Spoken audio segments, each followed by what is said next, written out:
I was 9 years old when this happened. It was a normal summer afternoon, and I was alone in my childhood home. Nothing unusual. Nothing scary. At least, that's what I thought at the time. My parents both worked late on Tuesdays. That was routine. My older sister stayed after school for sports, so I usually had the house to myself for a few hours. I had done this many times before. I knew the rules. Don't open the door. Don't answer the phone. Stay inside. Everything felt ordinary that day. Our house was in a quiet American neighborhood with short driveways and trimmed lawns. You could hear lawn mowers in the distance and kids riding bikes up and down the street. Inside, the house was calm. The TV was on low. Sunlight came through the blinds and hit the carpet in long lines. I was sitting on the floor with a bowl of cereal, watching cartoons like I always did. I remember feeling relaxed. Safe. This was my house. Nothing bad had ever happened there. At some point, I noticed the house felt quieter than usual. Not silent, but different. The TV was still on, but it felt like the sound wasn't filling the room anymore. I thought maybe the volume dropped. I picked up the remote and turned it up a little. That's when I heard it. It was a soft sound. Easy to miss. It came from somewhere behind me. At first, I thought it was the house making noise. Old houses do that. Pipes knock. Wood shifts. My parents had told me that plenty of times. I told myself that was all it was. Then I heard it again. This time, it sounded like a footstep. Not loud. Not rushed. Just one slow step, like someone was trying not to be heard. It came from the hallway that led to the bedrooms. I turned around and looked. The hallway was empty. All the doors were closed. The light was off. I remember standing up and listening. My heart was beating faster, but I wasn't panicking yet. I honestly believed there was a normal explanation. Maybe my sister came home early. Maybe my dad forgot something and came back. But then I realized something that didn't sit right. I hadn't heard the front door open. I hadn't heard a car pull into the driveway. And no one had called out my name. I stood there, staring down the hallway, waiting to hear something else. For a few seconds, nothing happened. I started to feel silly for being nervous. Then I heard breathing. It wasn't loud. It wasn't right next to me. But it was coming from inside my house. That was the moment I knew something was wrong. After that first strange sound, I tried to calm myself. I reminded myself that everything was normal. The house was the same as it always was. Nothing had changed. The quiet street outside, the rows of small, neatly trimmed lawns, the white siding on our house. All of it was familiar. I had lived there for almost my entire childhood. It was around 3:45 in the afternoon, a warm spring day. Sunlight poured through the living room blinds, painting lines across the carpet. I could hear faint sounds from the neighborhood, birds chirping, a lawn mower somewhere down the street, a dog barking in the distance. Nothing out of place. Everything felt ordinary. I was there because my parents worked late. My mom was a nurse, finishing a shift at the hospital, and my dad worked as a mechanic at the local garage. Tuesdays were always like this. I was used to being alone for a few hours. Sometimes I watched cartoons, sometimes I read or snacked on whatever was in the pantry. That day, I had a bowl of cereal and a glass of orange juice, planning to watch my favorite show before doing my homework. It was just another normal afternoon. The house itself was simple but comfortable. A 2-story suburban home with a small backyard, a fenced-in yard, and a swing set I had spent countless hours on. Upstairs were 3 bedrooms, including mine, and 2 bathrooms. The living room, dining room, and kitchen were all on the first floor. The house always felt safe. It was quiet, and I knew every creak of the floors, every draft that came through the windows. I didn't think much about the noises I sometimes heard. Old houses have sounds, pipes, settling floors, doors that creak when the wind blows. It was normal. I wasn't scared yet. My parents trusted me to stay alone, and I trusted myself to follow the rules. Keep the doors locked, don't answer the phone if I didn't recognize the number, and stay inside until someone got home. My older sister, Emily, would usually get home around 4:30. She was at soccer practice that day, so I knew the house would be empty until then. I had my little routine to keep me busy while I waited. Watch TV, grab a snack, maybe do a small craft or draw. The house had always felt safe when I followed that routine. I didn't notice anything unusual at first. The TV played in the background, the cereal bowl in front of me, the light warm from the afternoon sun. I felt completely normal, completely secure. It was just another quiet afternoon in my childhood home. I wasn't expecting anything to go wrong. Yet somewhere deep down, a small part of me couldn't ignore the subtle odd feeling that had crept in when I first heard that soft, slow footstep. It was so minor, so easy to dismiss, but it was enough to make me glance toward the hallway one more time, even as I told myself everything was fine. That moment, that small hesitation, is what started everything. The quiet normal day was about to shift, and I had no idea how fast it would change. I tried to shake off the uneasy feeling, telling myself I was imagining things. Maybe it was just the house settling, or the wind outside rattling a window. But the quiet in the house felt off. Too quiet. The TV was still on, but the sound seemed distant, as if the room itself was holding its breath. I got up from the couch and carried my cereal bowl to the kitchen. That's when I noticed the small things I had overlooked before. A picture frame in the hallway was slightly tilted, even though I hadn't touched it. The front door, which I always double-checked, seemed a little more closed than usual, almost like someone had nudged it. Nothing obvious, nothing dramatic, but just enough to make my stomach tighten. Then I heard it again.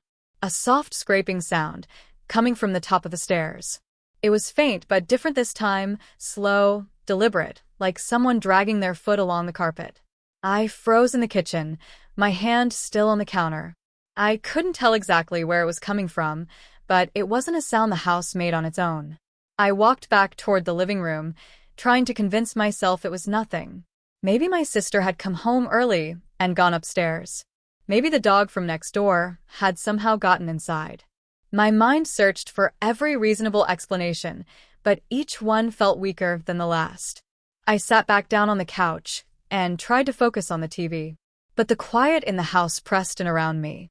I felt like I was being watched, though I kept telling myself it was silly. I wasn't supposed to feel that way. I was home alone, yes, but the idea that someone could actually be there in my house seemed impossible. Then came another sound. A faint creak from the hallway leading to the bedrooms. Not a settling floor. Not a door in the wind. This was a slow, deliberate noise, like someone stepping very carefully, trying not to make a sound. My heart started to beat faster. I peeked around the edge of the couch. The hallway was empty, the doors closed. Everything looked normal, but something about the shadows in the hallway made me pause. They stretched in a way that didn't make sense, like they were moving just a little on their own. I shook my head. "You're just seeing things," I whispered to myself. Minutes passed. Each one felt longer than the last. Another sound, a soft thump, upstairs this time. Then silence. My imagination raced. Was it my sister? A neighbor? Someone I didn't know? I tried to focus on the TV again, but every noise made me jump. Every shadow made me tense. By now, I knew I wasn't alone. Not in the way I had thought I was alone before. My heart pounded, and I felt trapped in my own house. Every small sound, footsteps, creaks, a soft sigh, made me flinch. The normal afternoon had shifted. Something had changed, even if I couldn't yet see what it was. And that's when I realized the scariest part. I didn't know what I was hearing, and I didn't know if it would come closer. After those first small signs, the feeling of unease didn't go away. It grew heavier, like a weight pressing on my chest. I couldn't just sit on the couch anymore. I kept looking at the hallway leading upstairs, my eyes scanning every corner, every shadow. The house, which had felt safe earlier, now felt like a trap. Then I heard it again. Footsteps, louder this time. Not a slow creak of the house settling, not the soft drag of something falling. These were deliberate. They came from the direction of the stairs. I froze. My stomach dropped. My hands were shaking. I wasn't imagining it anymore. Someone was upstairs. I thought about calling my parents, but I didn't want to panic them. I thought maybe it was my sister, but I knew she was still at soccer practice. I thought maybe a neighbor had come by, but the front door was locked. My mind spun through every possible explanation, and none of them made sense. I stood up and moved slowly toward the stairs, trying to be quiet. I needed to see if anyone was there, to confirm what my instincts were telling me. As I got closer, I noticed something strange. The hallway light at the top of the stairs flickered briefly. It wasn't a normal flicker from the bulbs. It felt deliberate, like something or someone was standing there, watching me. The air suddenly felt colder. The house, which had been warm and calm just minutes ago, now seemed empty in the worst way. I could hear my own breathing, loud in my ears. Then came a sound that made me freeze completely, a soft scrape on the railing upstairs. Someone had touched it. I stepped back, trying to decide what to do. The thought that someone was in my house, moving quietly above me, made my chest tighten. My mind raced. Hide? Run? A call for help? Each option felt dangerous. Every second I spent thinking brought the footsteps closer, the threat more real.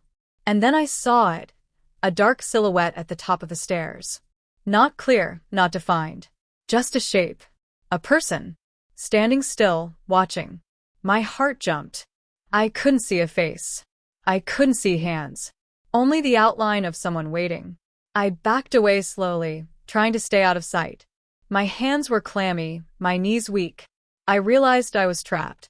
The hallway behind me led to the front door, but I didn't want to risk being seen. The living room offered no cover. Every room in the house suddenly felt exposed. The intruder could be anywhere. Then came another sound, this time downstairs, the soft patter of feet moving across the floor. Someone was coming down. My panic rose. I could hear my own heartbeat, loud and rapid. The house felt smaller, tighter, darker. Every corner seemed to hide a threat. I crouched behind the couch, barely daring to breathe. The silhouette upstairs didn't move, but I could feel it watching me. The footsteps downstairs grew closer, deliberate, slow. It was no longer a small hint of danger. It was real. It was close. And it was heading straight for me. The quiet day I had spent alone in my house had transformed into something I couldn't control. Something I couldn't predict. And at that moment, I understood the truth. I wasn't safe. Not anywhere in that house. I couldn't stay hidden behind the couch any longer. The footsteps downstairs were getting closer, deliberate, steady. I had to do something, run, hide, anything, but my mind felt frozen. My legs refused to move. The silhouette upstairs hadn't changed, but I could sense its attention shifting toward me. I finally forced myself to crawl toward the kitchen, hoping I could reach the pantry and lock myself in. Every step made a sound on the wooden floor, each one echoing too loudly in the quiet house. My chest felt like it would explode. I could hear my own heartbeat pounding in my ears. As I reached the doorway to the kitchen, I saw the shadow at the top of the stairs move. It shifted slightly, like it had noticed me. My stomach dropped. I couldn't see a face, but I knew it was watching. My mind screamed, "Run." But the front door was too far, and the person coming down the stairs would see me. I slammed the pantry door shut and twisted the latch as fast as I could. My hands were shaking so badly, I almost dropped the handle. I pressed myself against the wall inside, trying to make myself as small and quiet as possible. My breathing came in short, sharp bursts. Then came the sound I had dreaded most, the slow, heavy footsteps of someone walking toward the kitchen. They stopped right outside the pantry door. I could hear a low scrape, like the tip of a shoe scratching the tile. The door shook slightly, as if someone was testing it. My hands went numb around my knees, my heart racing so fast it felt like it might burst. I whispered to myself, "Stay quiet. Stay quiet. Stay quiet." Every second felt like an hour. The footsteps paused, then retreated a little. I didn't know if they had heard me move, or if they were just checking other parts of the house. I couldn't risk peeking. Minutes passed, or maybe seconds, I couldn't tell. Then I heard a different sound, a soft click, like a knife sliding from its sheath. My stomach sank. The person had a weapon. I pressed myself against the pantry wall, trying not to make a sound, trying not to think. My fingers clutched the phone, still dialed to 911. Finally, I heard voices outside, the sirens I had been praying for. The intruder ran to the back of the house, then footsteps fading, then silence. The police were inside moments later. I stumbled out of the pantry, almost falling in relief. Officers checked every room and finally found him hiding in the guest bedroom closet. He had a knife. He had been inside the house for hours, waiting for someone to be alone. He didn't say why. I just knew that if I had moved even a second too soon, things could have ended very differently. Even now, thinking back, I can feel that fear again. The feeling of being trapped, watched, and completely powerless. That afternoon, my safe little house became a place I almost didn't make it out of. The escape was frantic, terrifying, and utterly real. And the worst part? I still don't know why he picked our house, or if he had watched us before that day. After the police caught him, and the adrenaline started to fade, I thought I finally understood what had happened. He had been hiding in the closet, waiting for someone to be alone. That was terrifying enough. But then the officers started asking questions, and the truth came out, something I never expected. The man had been watching our house for days. Not just ours, he had a list of houses in the neighborhood. He knew when kids were home alone. He had been inside our house before, entering through the same unlocked window. The closet wasn't his first hiding place. He had been planning this for weeks, learning the routines of families in our quiet suburban streets. I couldn't believe it. All the small signs I had ignored, the tilted picture frame, the quiet that didn't feel normal, the shadowy shapes upstairs, he had left those things. He had moved. Carefully, testing me, seeing if anyone was home. Every subtle noise I had heard that day wasn't the house settling or my imagination. It was him. The officer who found him said something that hit me hardest. He specifically targets kids home alone. He watches them, learns them. Then he decides if the house is safe for him to enter. I had thought it was just a random break-in. It wasn't random. It had been planned, calculated, and I was the target. Even more shocking, they told us that he had been in the neighborhood the week before, casing other homes. A family 2 blocks away had called the police about suspicious behavior, but he had left before anyone saw him. He was careful, patient, and methodical. And that day, I had almost been caught. I realized then that the reason he had been upstairs, standing silently, watching me, it wasn't random fear or curiosity. He had been studying my reactions, waiting to see if I would be alone and vulnerable enough for him to act. The soft footsteps, the scraping, the pauses, they were all deliberate. Every sound had a purpose, and I had been part of his plan without even knowing it. It changed everything. What I thought had been a frightening but isolated experience was part of something far more sinister. I wasn't just unlucky. I had been chosen. And I still didn't know why. Why our house? Why me? Even after the police explained everything, I kept thinking about the little details I had noticed but dismissed. The tilted frame, the slow creaking, the shadow at the top of the stairs, they weren't coincidences. They were signs of a mind that had studied me, studied my house, and waited for the perfect moment. It's a strange feeling, knowing someone was that close, that deliberate, and that dangerous. For weeks, I replayed the moments over and over, realizing how carefully he had planned it all. Every small sound, every tiny movement had meaning, and every second I survived felt like pure luck. That day changed how I see the world. I learned that danger can hide in the most ordinary places. And sometimes, the person who seems invisible is the one you should fear the most. Even after the police took him away, the house never felt the same. I kept checking every lock, every window, every door. I couldn't stop thinking about the shadow at the top of the stairs, the slow, deliberate footsteps, the scraping sounds that had made my skin crawl. I knew it wasn't imagination. I knew it was real. But what haunted me most wasn't the memory of that afternoon.